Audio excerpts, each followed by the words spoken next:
Hello everyone, it's me GarethFires here, and today if you're a little bit confused, don't worry, I am too. So I'm currently recording this, very early on in the week, because I learned whenever I tried to, make a video on Friday covering, 4 very large games, that was scientifically impossible. So I ended up having to cut it down to specifically Sonic 1, which I think is okay, because other than, spoiler alert, maybe CD, I mostly had negative things to talk about that. That experience wasn't the same in my mind as these games are. These games are all extremely good, even with their problems. Sonic 1, I cannot say, is extremely good. So, all in all, yeah, sorry for this introduction, but essentially, what you're getting today is the complete Genesis retrospective. Aside from, I don't know, 3D Blast, but seriously, come on. If you're getting mad about 3D Blast, then I think you have more important things to do in your life. I'm just saying. I'm just joking. Please don't cancel.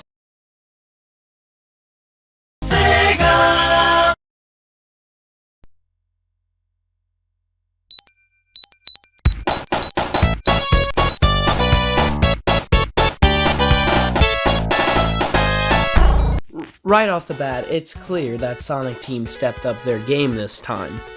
I'm just gonna say it here, after replay, Sonic 2 may or may not, I guess spoiler alert again, be my favorite game in this video.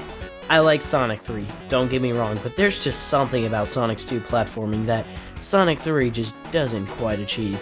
And also, just so you know, before you guys rowl up in the comments, I have played more playthroughs of Sonic 3 than Sonic 2, so my opinion still stands. Anyways, there's less zones like Labyrinth Zone, less focus on water, more focus on speed, with some downsides. However, we'll get to that. For now, all I want you guys to think about is how much I enjoy Sonic 2 going into this. Maybe I am a little bit biased. Who knows? But anyways, let's talk about everything about Sonic 2. First off, I find it important to tell you all the ways I've played Sonic 2, which, just so you know, there have been multiple. My first experience with Sonic 2 was on Sonic's Ultimate Genesis Collection, much like the original Sonic 1. There, I beat Sonic 1, however, I don't quite have a memory of beating this one on it. There's a chance I may have, my mom loves Sonic games, but I don't know, I don't think I did. But whatever. My second playthrough was actually on a Genesis emulator in which I played the original ROM of Sonic 2. That was the first time I ever remember beating it, so yes, I have played the original Genesis version. The second time I ever remember beating it was on the 3DS port, believe it or not, 3D Sonic the Hedgehog 2. I think that this port, in terms of official ports, or I guess, spoiler alert, official mobile ports, unspoiler alert, I think 3D Sonic the Hedgehog 2 is really where you go best. I would say the Switch ports, but then again, that's just literally a Genesis ROM dump, so 3D Sonic 2 adds a lot of stuff, but whatever. Let's talk about the mobile port. You already know that's how I beat it. Actually, I beat a ROM, I guess, APK dump of the mobile port on my 3DS using, once again, Homebrew. So I guess I still played the game both times on my 3DS, although one time it was the mobile port, but whatever. Yeah, the mobile port, widescreen, faster controls, Knuckles playable character, you can retry stages. Ah yes, I wish I played Sonic 1 this way, although I don't think it would have changed my opinion of that game that much. All of those things couldn't have fixed the broken level design. But with Sonic 2, a few rough things like the special stages can be entirely fixed by changes like these. And it really shows because, once again, spoiler alert, it did fix almost all of Sonic 2's original problems. Emerald Hill really is the next step up from Green Hill in terms of level design. It is so much faster than the original Green Hill. It looks way better. Tails as a playable character is super cool. The spin dash, arguably the best thing ever in any Sonic game, is added here, and it really helps in terms of speed. You can utilize it in a lot of cool ways, but I'll talk a little bit more about that for a second. Let's just focus on Emerald Hill right now. There's multiple pathways, more than Green Hill, more secrets, there are more loop-de-loops that you can go on, which we all know was super cool to me as a kid, because, wow, you can go upside down in a game? Wow. Seriously, I actually legitimately almost had that exact thought whenever I played Sonic 2 for the first time. Man, I really need to stop reminiscing and actually, review the game. Sonic 2's color palette is so much better than Sonic 1's. It is so much more colorful and fits the characters and the world better, and overall the stages just look so much better. I don't even know how. They're on the same hardware. This came out just a year later, so how Sonic 2 manages to look so much better than Sonic 1, I don't know. Actually, I do. I think the main thing it comes down to is, like I said, A, the color palette, and B, the new sprites. Sonic looks his best here. As much as I like Sonic's 3 arguably cooler and more detailed sprite, there's something about Sonic's 2 sprite that I just think looks better. It's a natural evolution of the first game's sprite while looking much more detailed and natural than Sonic 1's sprite. I've always had something towards Sonic 1, I don't know. Like I said, whenever I came back after beating it as a young kid and loving it, I was severely disappointed in the experience, and there were a lot of things I didn't even mention there that I'm disappointed in, but whatever. So all in all, Emerald Hill is so much more fast. It controls so much better. There are multiple pathways, and I guess really my favorite thing about Emerald Hill is its graphics. It just looks beautiful. Now, while Emerald Hill is a good zone, the next zone after it may or may not be not only the best zone in this entire game, but also maybe even the best zone in Sonic history. Yes, that's right, we're talking Chemical Plant, but before that we have to touch on the Spin Dash, because really you have to understand the Spin Dash to understand why Chemical Plant is such a great zone. It all starts with the sprite. So first off, whenever you're spin dashing and you see the cloud of dust behind you, it is so satisfying. Same thing with the animation itself. The loop Sonic, you can tell by the shine or the white dots on the sprite spinning round and round, is so satisfying. But that build up to speed to help you gain a short boost of speed, and if utilized well can get you to many secret areas, it's so satisfying to pull off. But yeah, that's why the spin dash is so great. It's a natural move that Sonic honestly should have had from the beginning, and as the mobile port of Sonic 1 shows, it actually works quite well in that game, when added. So now we have to talk about the best zone in Sonic history, Chemical Plant Zone. First off, let's get the biggest yes out of the way. Chemical Plant Zone may or may not only be one of the biggest zones in Sonic history, but a lot of people say, oh well, with Sonic, bigger is not better. Take a Mario level. You want it to be big because that would mean more platforming, more enemies, and more fun, right?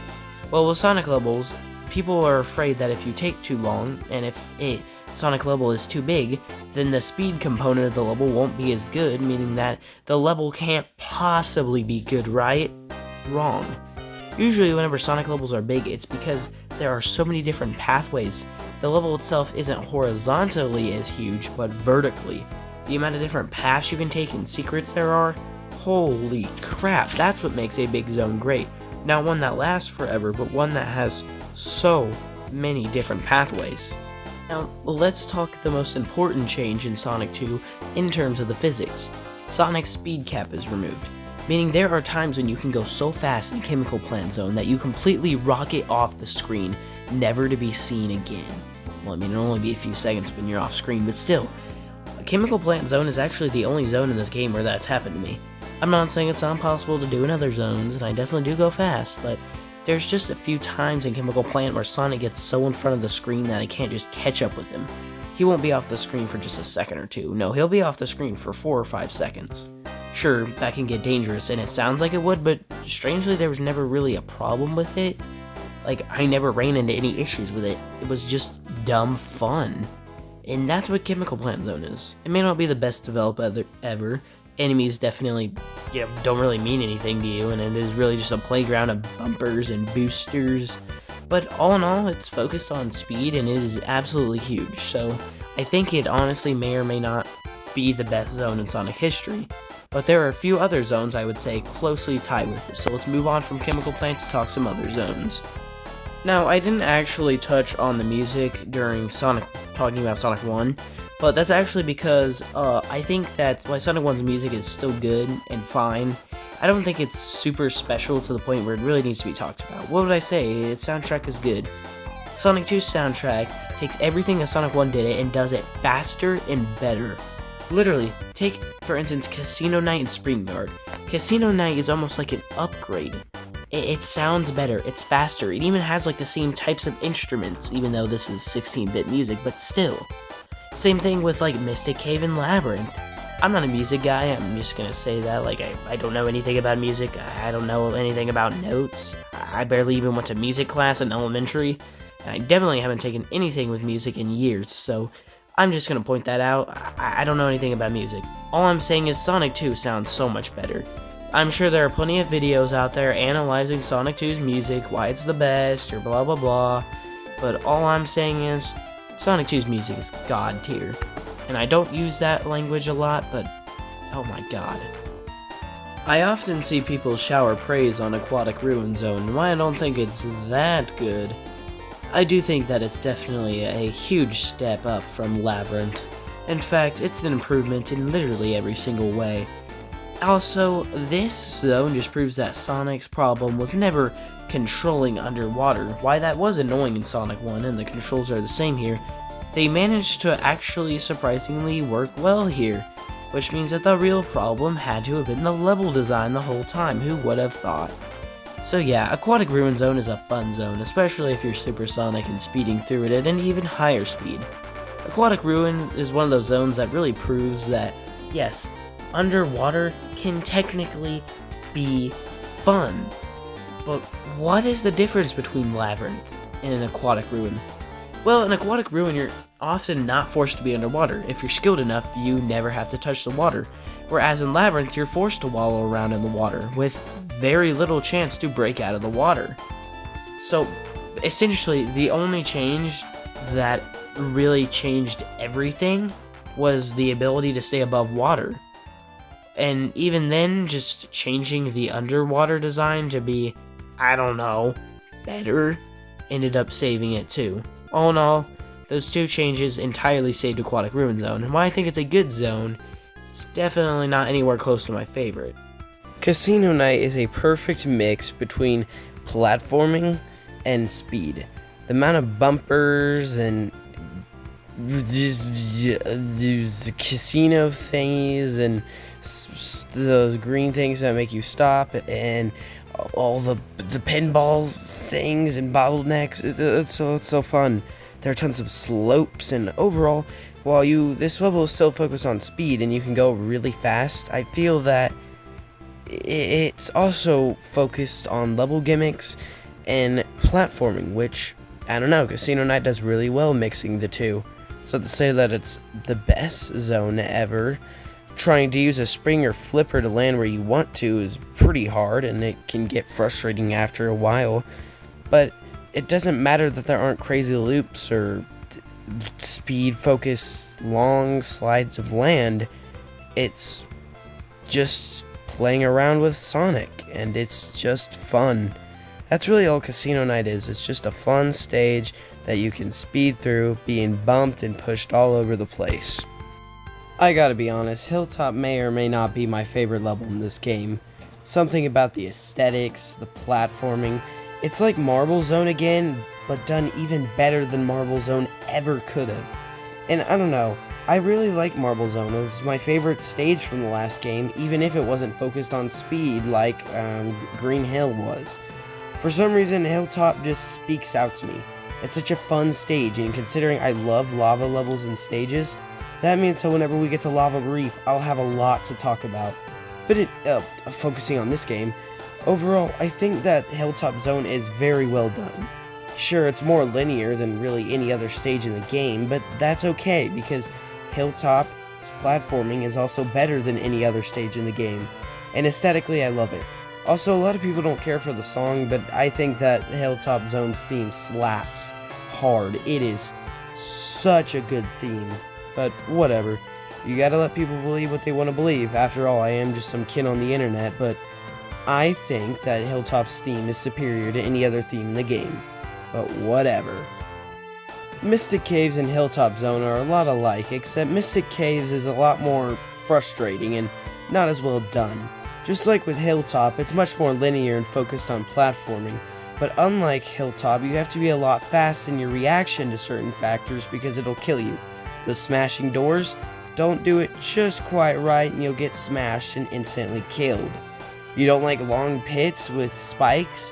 Haha, what kind of person doesn't like instant death traps? Seriously, I have never liked Mystic Caves, and upon replay, that opinion only gets stronger. Mystic Caves is always a wrench in things. It has a lot of the problems that people complain about Marble Zone that I personally don't see. It's just a frustrating stage. Of course, as you can see here with Supersonic, it's a lot easier, but that's not the point. The point is that Mystic Cave Zone is probably my least favorite zone in the game, but even then, it's still a decent zone. It just has nothing to really offer me with what I come for Sonic. And honestly, if Marble Zone is better than this, then that shows that, in my eyes, this level has pretty low quality. Oil Ocean is always one of those zones that's incredibly fun to play, but also incredibly forgettable. Really, if I'm being honest, it's kind of like a toned-down version of the last two zones. More focused on being linear and platforming, but some secret pathways, more than the other two probably. I guess some secrets, and if you're really good, it's another fast zone that you can get through pretty fast. I think my record's like a minute at most. I don't know. It's really one of those stages that just don't really have anything to offer you, except a little bit of fun. It really just goes through your mind. It's kind of blank, but Oil Ocean has this thing where it looks super cool. Like you're going through a giant oil factory. Like, look at that sunset in the background. The sun moves with you. It does. There's one thing Oil Ocean is really good at. It's theming. Its theme is so unique, and honestly, aesthetically, it may be one of the most standout zones in the game, but still, it's incredibly forgettable. I don't know. Oil Ocean is alright. Oh, yes. This zone. The zone that everyone likes to talk about whenever they're talking about difficulty in Sonic games. So now I will. What makes a Sonic stage difficult? Is it speed, enemy placement, or is it actual platforming? Sonic 1 had this thing where it thought Sonic's difficulty should be focused on enemy placement. Metropolis Zone, in my eyes, is, other than obviously it's aesthetically better than Sonic 1, feels almost like a Sonic 1 stage put directly in Sonic 2, but a bit bigger. Seriously, this almost perfectly represents Sonic 1, and not in a good way. It's the only zone in the game to have 3 whole acts.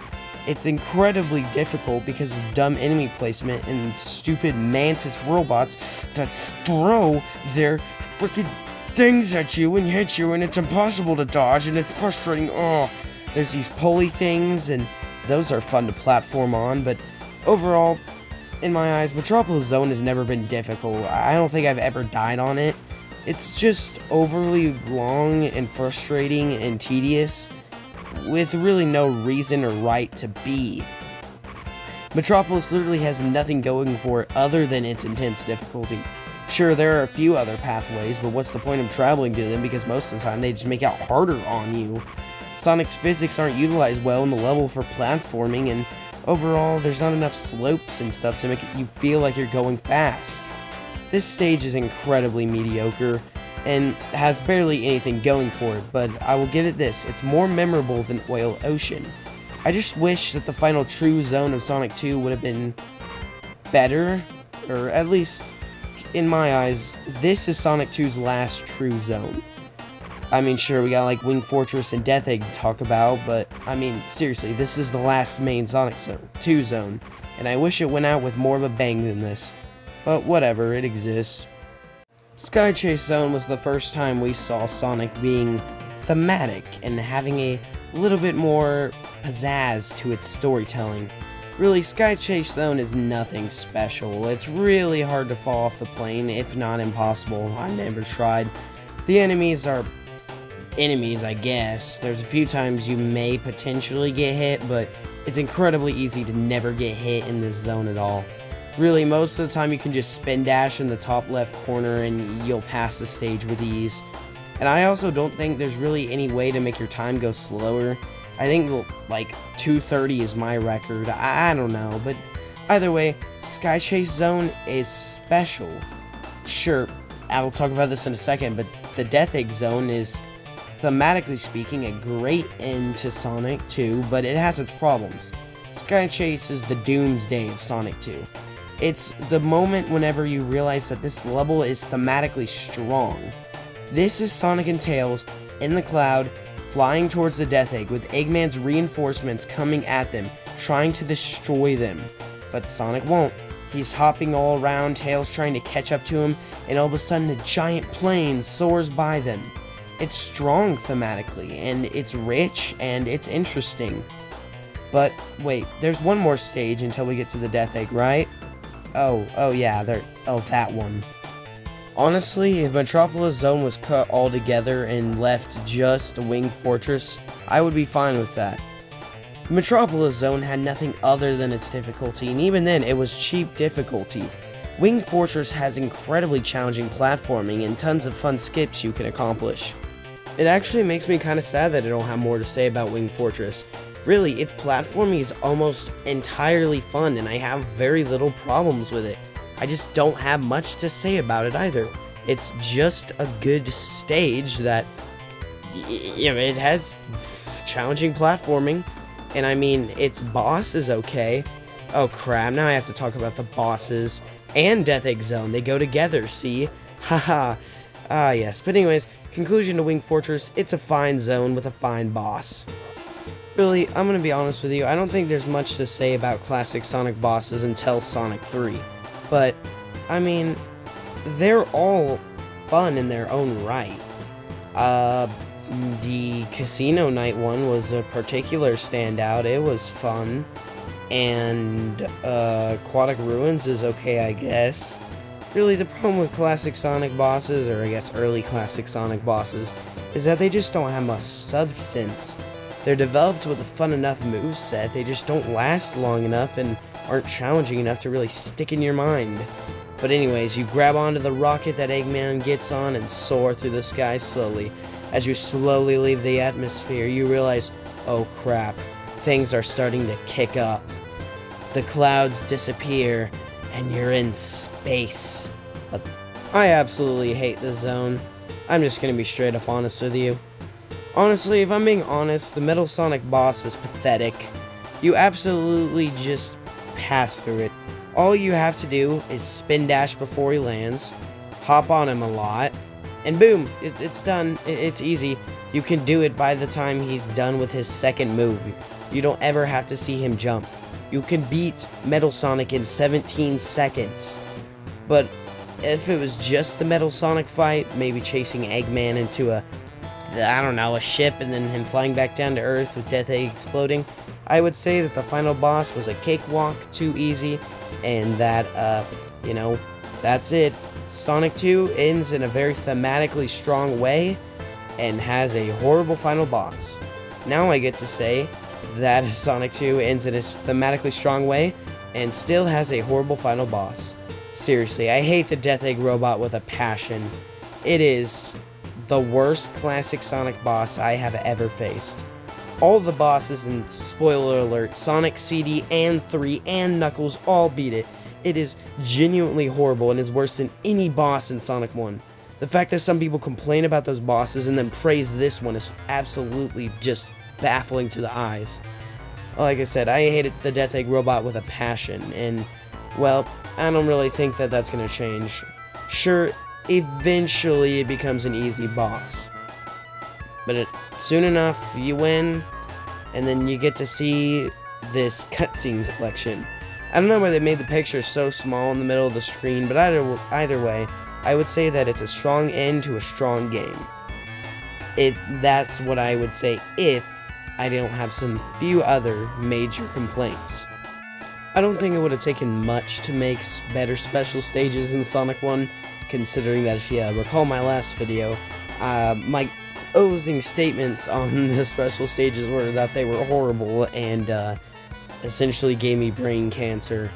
I'm not joking how much Sonic 1 special stages suck. They are absolutely annoying and horrible. Sonic 2 special stages are a step up in almost every single way, other than how fun they are to play. But that also depends on which version of the game you play, so let me talk about this here. So, Essentially, Sonic 2's special stages kind of are like a race, which Sonic CD would elaborate on, but we'll talk about that later. Sonic 2's special stages are actually pretty cool in concept. You run around a half pipe, collect rings, dodge bombs, and whenever you pass the checkpoint, you have to have a certain number of rings. Really, this idea is fine, and for the first time you enter a special stage, it's super easy. There's barely any bombs, and there's more than enough rings to collect. However, the more special stages you play and the longer that they go on, the more and more it gets annoying. The difficulty keeps raising, there's more bombs, Tails' AI is quite frankly not done well at all, and overall, I don't know, the bombs are huge and hard to miss, and Tails' jump is delayed too, so it's not even that his AI is dumb, he just literally lacks the tools required to make a good jump, and it's frustrating. They are way too heavy on trial and error, and will oftentimes take multiple tries to just get one emerald. However, you do have much more chances at getting to them than Sonic 1. So all in all, every problem I have with their special stages are easily fixed, considering that you get so much more chances at them. And also, if you're playing the mobile port, you can restart the special stages, giving you an extra edge. So for talented players or players in the mobile version, you can get all 7 emeralds before leaving Emerald Coast. That name is a bit ironic now, considering that you can do that. So, I didn't have a lot to say about the special stages, but I do have a little bit to say about replayability. Now, if you're playing the mobile versions, playing as Knuckles or Tails is fine, and I guess for the real ones out there, if you're playing it on a real Genesis and you own Sonic and Knuckles, you can lock it on and play as Knuckles there, but I guess you still can't play as Tails by himself. What a shame. Sonic 2 was the first Sonic game to add multiplayer, which is actually executed pretty well. The idea of playing through the stages as a race is really cool. It's just not, you know, exactly the best way to do multiplayer. I guess also technically you can have your friend play as Tails in the main game too, that way you're helping each other. But still, in terms of multiplayer, this game, sure, it has it, but it doesn't really have much of it, but it's an option there. However, this game's main new thing is Supersonic. Supersonic is super cool. I honestly don't know who came up with the idea for him, but whatever it is, man, he has so many great things about him.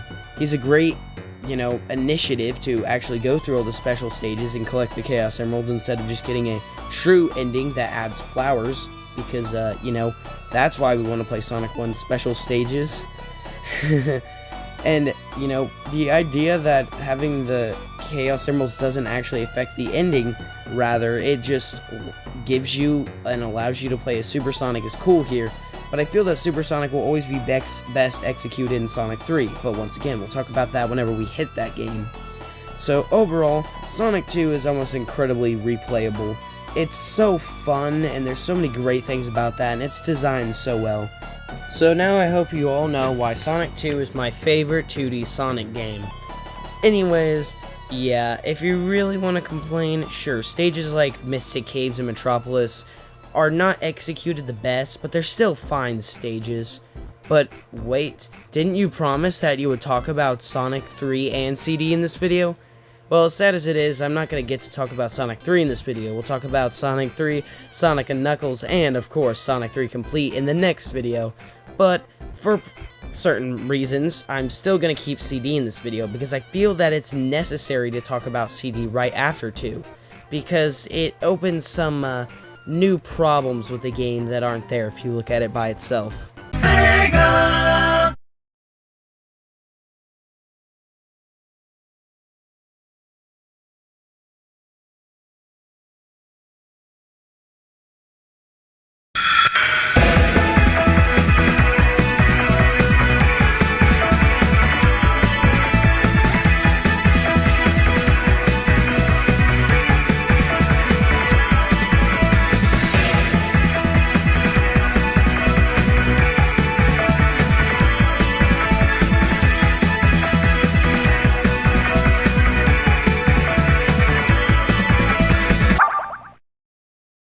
Sonic CD is strange. I think that's probably the safest thing anyone's ever said about Sonic CD. I know, trust me. But, I mean, is there really any other way to describe it? It's strange. It's unique. It was released for the Sega CD, for crying out loud. But this game has an interesting history in terms of public reception, so I feel that we need to talk about that before anything. I feel that the way 85% of the people who's played Sonic CD played it is, of course, the Christian Whitehead port. And I mean, why wouldn't they? It's the only Christian Whitehead port to not be stuck on mobile. And honestly, it's one of the more disappointing ports of his.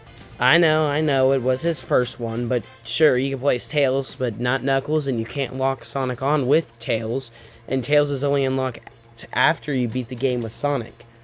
The widescreen in the game is done okay, but it kind of ruins the animation in the beginning in some ways, and the lyrics to Sonic Boom have been stripped because of copyright. Seriously? This opening is the best, and it's one of Sonic CD's best moments. The idea that Sonic CD takes what Sonic 2 does in terms of having more thematic elements in it, and completely rolls with it, having animation and cutscenes, and it is absolutely bizarre and exclusive to Sonic CD, but whatever, you know, just mess with it. Really, I know this was the first project Christian Whitehead did, but I mean, Sonic Generations came out around this time. Holy crap, I feel old. But, of course, I'm just going to let you guys know now that this was my first and really only experience with Sonic CD. I've never bothered to touch the CD or PC port, and I've never bothered to touch it in the Mega Collection either. Or, I guess, Jim's Collection, if you want to be technical. But anyways, enough stalling. Let's talk about Sonic. Crap, I forgot to talk about public reception. If you search Sonic CD up, you'll notice that a lot of people seem to be dissing the game, saying that it's not as good, and it's a return to what Sonic didn't need to be, and blah blah blah. Is this true? Well, we'll talk about it. Am I forgetting something this time? No. Animation's good, opening, love thematic. A lot of people saying Sonic CD isn't good. I don't think I'm missing anything, I don't know. One last mini tangent before I actually go into the level design of each of the zones is Amy. I think that she's a unique character in this game. A lot of classic Sonic characters have big, bold personalities with colors matching.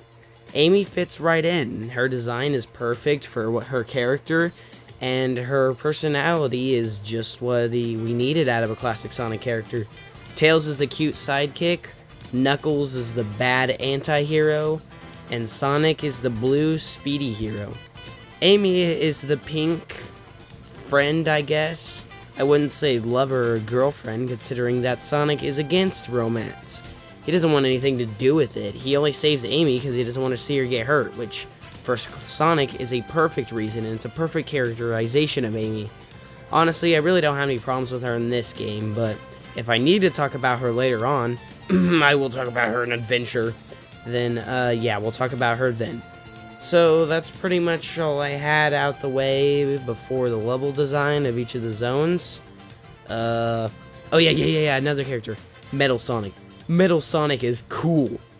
Now, I've always kind of liked Egg Robo, but Metal Sonic, oh my gosh.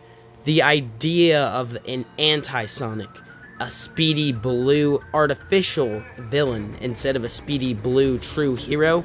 Oh man, that's such a unique idea. I don't know who came up with it, but thank you. And also, I'm not going to go into depth now, but the way you defeat him is so cool too, and so unique. That's all I have. CD is super creative, and other than maybe Sonic Colors, this type of creativity and weirdness isn't tapped on in the series ever again. It's actually kind of sad due to just how unique this game is, but whatever, let's talk about the level design now. Sonic CD is much more focused on exploration, to the point where it almost entirely ditches speed. I'm not saying that levels like Palm Tree Panic and maybe Stardust Speedway don't have any speed segments, but they're just not as much. They're so much more focused on exploration, to the point where honestly it's the best exploration in the entire series. The levels are so big and there's so much to do. Exploring is literally the whole point of the game. Unlike the last game, getting all the time stones isn't the only thing required for getting a good ending. Now, you not only have to get all the time stones, which are just pseudo chaos emeralds, but you also have to make a good future in every zone. With these two together, it means that you're going to be exploring a lot. Now, I'm not saying that you can't beat levels in quick time, but man, you have to do a lot to be able to do that. But overall, Palm Tree Panic is fine. It's just like Emerald Hill, but not as good, not as focused on speed. Yeah, but now we have to talk about the next zone. Collision Chaos is this game's casino night. It has a lot of bumpers and springs and stuff to play around with, but it's not actually, themed over a casino or carnival. It's just plays like it is. It's actually kind of confusing. Actually, the aesthetics of the level aren't that far off from it, but it also kind of looks like Palm Tree Panic still too. Look, this game aesthetically does not do a lot separating its levels. It actually gets kind of sad due to the fact that a lot of levels look alike. But, whatever. It has bumpers, balloons, flippers, this cylinder thingy, and it still plays like a level in the game, so I guess overall, looking at it, Collision Chaos is fine, but seriously, the fact that it's not focused on speed is really sad, but that would be a consistent theme with this game, so I guess I can't blame it entirely on Collision Chaos, even if it's the first level to ditch the speed. I like Tidal Tempest. It's just Labyrinth again, but not even close to being as bad as Labyrinth was. Honestly, I don't have a lot to say about it. It's just a better version of a Sonic 1 level. What is that you're saying? Isn't that pretty much the same thing you had to say with the last two? Yeah, this isn't so much of a controversial argument nowadays, but as sad as it is, Sonic CD is a major step down from Sonic 2. Actually, it's the only reason why it's being included in this video. Sonic CD fails in being a sequel in almost every way. It's not bad, it's just more of Sonic 1, but done slightly better. Look, I get it. If you look at Sonic CD by itself, then it's actually a fairly competent Sonic game. Its stages are designed with platforming in mind, not speed, and so I guess you could get frustrated at that aspect, but really, there's not a lot of problems with it, I guess. It's just fine. It's kind of confusing to explain Sonic CD to someone because you got two types of people. They really like Sonic CD and think it's good, or they think that Sonic CD fails to deliver. I'm one of the people who think that Sonic CD fails to deliver. It has a lot of the same problems as Sonic 1, but it has a lot of the same strengths as Sonic 1. And if you look at the developmental history, it's really clear why. Sonic CD was helmed by one of the directors of Sonic 1, while the other director went to America to work on Sonic 2. In his mind, he just wanted to create more of what Sonic 1 was, while in the other director's mind, he wanted to create a sequel to Sonic that changed how it played and made it better. Sonic 2 was meant to address Sonic 1's problems. Sonic CD was meant to be more of Sonic 1, so in that aspect, Sonic CD doesn't fail. And the aspect coming off of Sonic 2, Sonic CD fails hard. It is frustrating how hard this fails in terms of everything other than thematics. Yeah, but that's all I have to say about Tidal Tempest. I went off on a bit of a rant there, but you see where my problems with this game are starting to come in? I hope you do. Quartz Quadrant is a huge zone with several bottlenecks and tons of different pathways happening at once that you can switch between with ease. Secrets are very present. There's hidden walls, higher routes, at the end of difficult platforming sections. This is the best example of exploration in Sonic CD, and it's clear why. Every stage has a specific reason behind it, but they are also all serving the grand scheme of exploration. Quartz Quadrant, however, is focused almost entirely on exploration, with nothing more. I mean, I guess some of the future and past segments have speedy segments, so that's definitely a plus, but I mean, I'm starting to get tired of repeating myself. Hopefully next level I won't have to as much, right? One of the things I said earlier was that a lot of stages look alike. Wacky Workbench and Quartz Quadrant are probably the best examples of this. I can literally see Sonic going from Quartz Quadrant to Wacky Workbench. But Wacky Workbench is probably the best level in this entire game. And it's pretty clear why. I think that it's interesting that instead of trying to get to the top and explore to the top, you have to avoid to the top. That's something. It's not hard. You just gotta jump on the moving platforms and not fall, but, I mean, sure, whatever. Wacky Workbench is probably my second favorite level in this game, but once again, I just don't have much to say about it. Oh man, my head hurts. This is annoying. Haha. Yeah, but whatever. Try not to avoid the top. That's more unique than anything else so far, I guess. Yes, Stardust Speedway, my favorite zone in the game. Ironically, whenever I think of this zone, I first think of Starlight Zone from the first game. It looks and plays a lot like it, so I mean, that's why. But anyways, this zone is focused almost entirely on speed, but that comes with its own set of problems. There are a lot of times when the level will just outright stop you. Spikes, walls, inclines, everything's here. While it's fun to keep your momentum, it's one of the only stages where you absolutely have to learn the stage layout. But it's also kind of frustrating too. Look, whenever you learn the level layout, it's incredibly easy to speedrun. But not learning the level layout means that you're constantly on your toes and that the level has more to offer. Really, if you care about speedrunning, fine, whatever. But if you don't, then I would purposely not learn this level's layout. But whatever, man. This is starting to get frustrating. I literally barely have anything to say about any of the levels, right? Oh, there is one level where I have a lot to say. Metallic Madness is a step up from Scrap Brain, but I feel it has a lot of the same problems that Metropolis does, and I don't know, man. I just prefer Metropolis over it, but whatever. Honestly, I'm just gonna get to the conclusion of Sonic CD. I know some of you will be upset that I skipped it, but I mean, what do you want me to say? None of Sonic CD is wasted space or thoughtless design. It's just boring and frustrating and too much like Sonic 1. It's better than Sonic 1, but only because of a few things. The special stages are better, which I'll talk about them in a little bit in a second. The bosses are better. The Metal Sonic boss is a standout, I guess. But see, there's no initiative to collect the time stones because Super Sonic isn't here. I get that they're not the Chaos Emeralds, but I mean, Hypersonic, or I don't know, make some sort of version of Sonic that is unique to this game. I don't know, man. It's just sad how blah this game is. It really feels like you're on autopilot the whole time.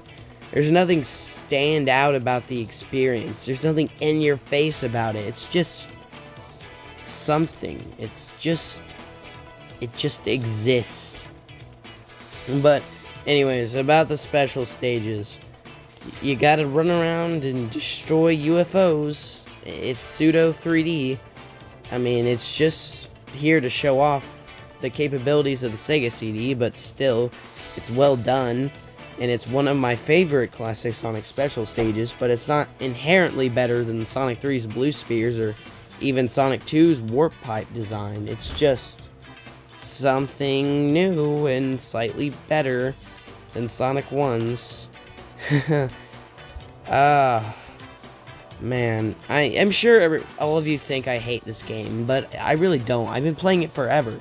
Other than Sonic's Ultimate Genesis Collection, it was the first Sonic game that I actually owned by myself. The soundtrack is killer and better than Sonic 1's and maybe even Sonic 2's. Sonic CD introduces the Super Peel Out, gives you the same speed as the Spin Dash, so there's no point in using it, but I don't know, man. The bosses are cool, I guess, some of them. The boss of Collision Chaos is an interesting concept, but it's frustrating. And, oh, God, I'm just done with Sonic CD. Sonic CD has a few problems. This is what the main thing I wanted to talk about. Before Sonic CD's port, there really was no way to play it, and everyone thought that it was a super good, obscure, hidden Sonic game. Whenever it came out, people were not very happy with it. They didn't think that it was really good. That's a problem. Whenever your game is better recepted whenever it's hidden, that's a problem. It's Sonic CD's major problem, and yet I agree with it. So what do I have to say about Sonic CD? Meh. That's it.